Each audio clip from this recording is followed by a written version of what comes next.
I've lived in a relatively big city all my life, so when my company asked me to relocate to a small town in the middle of nowhere, I wasn't too happy about it.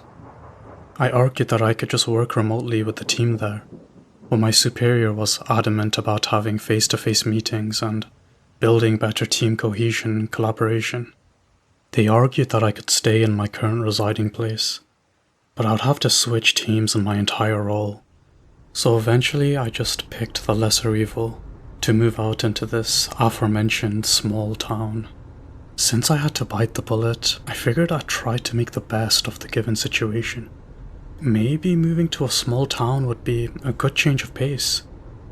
The first thing I noticed when moving was that the rent was a lot cheaper, so I could afford a big house all to myself, which lifted my spirits a little. Another thing that was a big plus for me was the fact that traffic there was pretty much non-existent. My new house was in the peaceful part of the town. Well, the entire town was peaceful, really, but my area more so.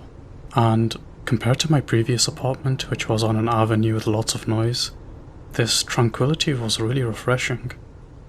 As soon as I arrived and unpacked, my doorbell rang. When I opened the door, a man with a huge grin on his face stood in front of me.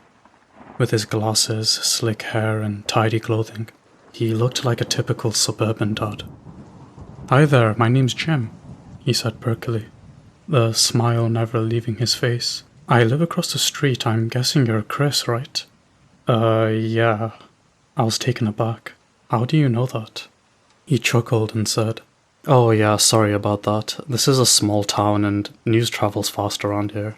I mean, when I got my letter from the court, my neighbors knew it before I did." I gave him a weak chuckle and shook his hand. "Well, nice to meet you, Jim. So listen, my wife makes great cupcakes, so she'll probably bring you some later as a welcome gift." "Oh, that's really no. Afternoon, Clara." Jim waved to a young woman walking her dog down the street. "Taking Rex for an early walk today, huh?" "Yeah, he was really impatient today."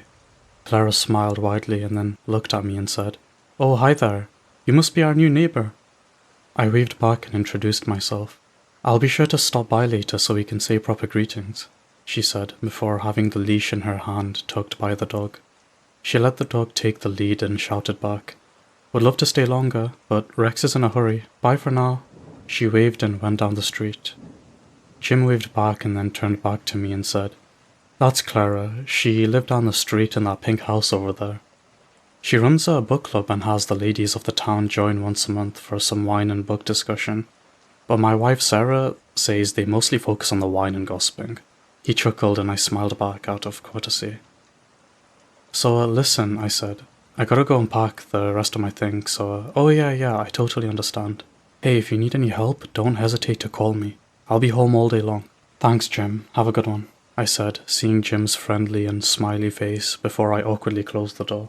He really seemed like a nice guy, but I was just tired and irritated from the long trip and just wanted to take a break. After taking a short nap, I decided I would go explore the town. I knew there wasn't much to be seen, but I wanted to spend my time somehow, since I didn't have any work for the day. As soon as I got outside and locked my front door behind me, I heard a voice from the pavement. "Hi, neighbor." I turned around and saw an elderly lady standing in front with a wide smile. She held a plastic food container in her hands. I smiled back. "My name's Chris." "Oh, I already know, dear," she said and approached me. "Here, I made you some homemade chocolate chip cookies." She handed the plastic container to me, still smiling widely. "Wow, thank you, ma'am. That's really kind of you," I said. "You can call me Marcy," the lady said. Maybe living here wouldn't be so bad, I thought to myself. Marcy stared at me with her big smile in anticipation, so I took it as a cue that I should check her cookies out.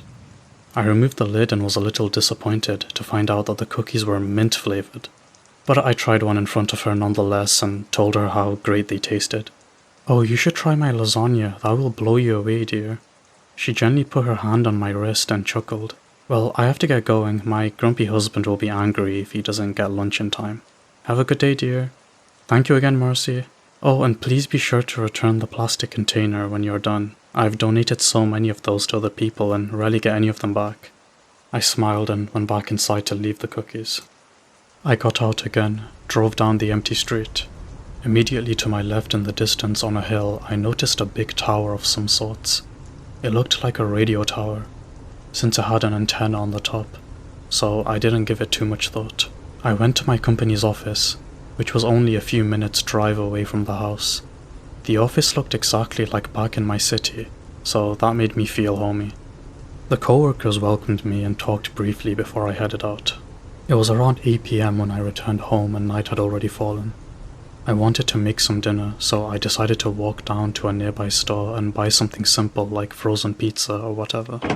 I waltzed down the street, spinning my car keys around my finger.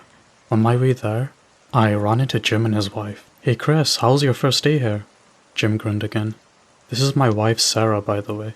I shook her hand and we talked a little bit. "So I was just telling Sarah about you. We haven't seen a new face in, well, must have been years." Just then, a young man in sportswear who was jogging ran past us, saying hi to us in passing. "It's true." Sarah smiled as well, "but whoever comes here usually never leaves." I mean, who would want to live in a big city with so much pollution and traffic jams anyways, right? "Now, honey, it has its pluses as well," Jim interjected. Just then, I saw a red light blinking in the distance. It didn't take me long to realize it was coming from the radio tower. I stared at the red light and asked, "Hey Jim, what's with that tower over there? Is that a radio station?" I pointed at the tower, squinting my eyes. I got no response from Jim, so I repeated my question. "Jim, that tower, what exactly?" I stopped my question halfway through when I looked at Jim. He and Sarah were no longer smiling, and were instead staring over my shoulder, wide-eyed, with a blank facial expression. "Jim?" I asked, and looked behind to see what they were staring at. What I saw only put my nerves on edge even more.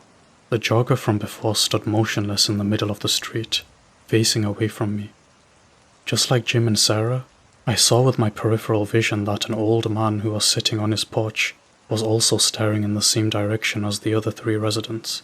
I turned back to Jim and Sarah and saw Clara also behind them, still standing in front of her house, still holding the trash bag. She was blankly staring in the same direction over my shoulder. I felt my heart racing a million miles an hour, but I was frozen in place, afraid to make any sudden moves. Very slowly, I took a step back, and then in all that mess, my trembling hands managed to drop my car keys on the ground with a loud clatter.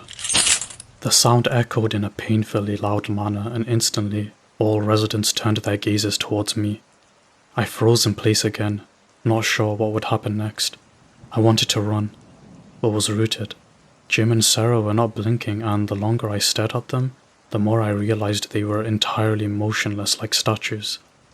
Slowly I took a few more steps back, and they followed me with their unblinking gazes, twisting their necks in my direction, but not moving their bodies. I couldn't bear their penetrating stares, so I looked down at my shoes and slowly took step by step. "For example, you can find all the big stores anywhere in a big city, unlike here," Jim suddenly said. When I looked back at them, they seemed to be back to normal all of a sudden, smiling again. I looked over their shoulders at Clara and saw that she was placing the trash bag in the can and heading back inside. I frantically turned around and saw the jogger continue running, and the old man on the porch was gone. "Hey Chris, you okay, buddy?" I turned back to him instead, trying to figure out what the hell just happened. Probably seemed like a lunatic staring at him and sweating bullets. "Maybe you're stressing from moving. You should go back home and get some rest. We gotta go pick up the kids. You be good now, okay?" Jim patted me on the shoulder and the 2 of them left. I looked at the radio tower and realized the red light had stopped blinking entirely. So that is part 1. I hope you all enjoyed that. If you want to find out what happens next, I highly recommend you go on their post and read the rest over there. And if you like this story in particular, which is called The Radio Tower, don't forget to buy one of Boris's books for this upcoming Christmas. He has 25 Gifts of Terror as well as many of his other amazing work.